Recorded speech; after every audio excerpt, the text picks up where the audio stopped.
There's two people that obviously put me where I am now, and that's my mom and my dad. And obviously, my dad with his upbringing and how he prepares and how he works towards things, it was gave me a little bit of inspiration in the way I wanted to approach my sports. And he's obviously one of the big reasons why I'm here today.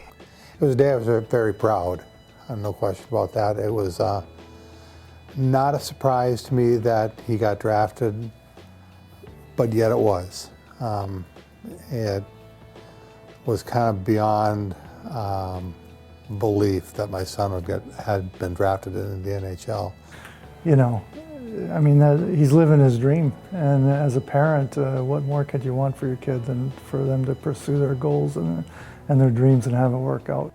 The thing I remember most about the game is we were out and we had to TiVo it because we couldn't get back on time, and so we were on about a 10-minute delay, and they went into overtime, and he actually got an assist in overtime, and we had our home phone, we had my cell phone and my wife's cell phone, and we hadn't seen it yet, and my mom called and my brother called and everybody was cheering, and I was still on the ice celebrating, and I called. Yeah, he did. That was the most amazing thing. Yeah, just like Terrell Owens there.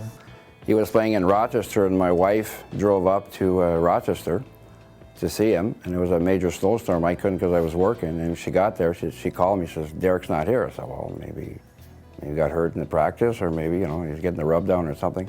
And one of the assistant coaches said he just got called up. So I had to go home and change, put a suit on because they were flying to Minnesota. So my wife drove all the way back, 5-hour drive all the way back to Ottawa so we can watch that game on the TV that night. It was a highlight to me after all the hard work he had put in to get there and all the troubles he had to get there. He was that type of a player that had a wreck every once in a while, and so it was really special, yes. That was in Washington there. We were all on TV there, and on the face-off, he was right by Jagger. So that was what we always hope, they score along that game there, the first game there, but it doesn't work that way all the time.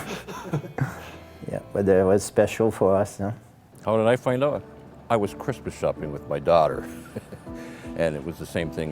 She got the call on her cell phone, and Matt was on the line, and I was just really excited for him that it finally come to fruition. And it was a nice early Christmas present for the family. Didn't care if we got anything else for Christmas that year. That was great. Those journeys are they're tough to make, to make it to the NHL. And when you hear that finally, after all those years, you think, this is great. This is going to be fun to watch.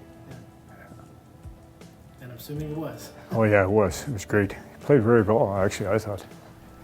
I was -1, but yeah, it was a good game. It was exciting. My first game was actually in Buffalo, which allowed, it was easy for my parents and my brother and sister to come down and see the game. You can tell he's trying to make an impression. I said to his mom, I said, he's going to have a fight with that fellow right there in about 2 minutes. She said, no, I wouldn't do that in his first game. No, I wouldn't do that. And sure enough, next shift, the gloves come off, and I don't remember who it was. Denny Hamel, I think. Yeah. That's why I did it. I looked at Dad in the stands, and he gave me the sign. Yeah, the old tip of the hat.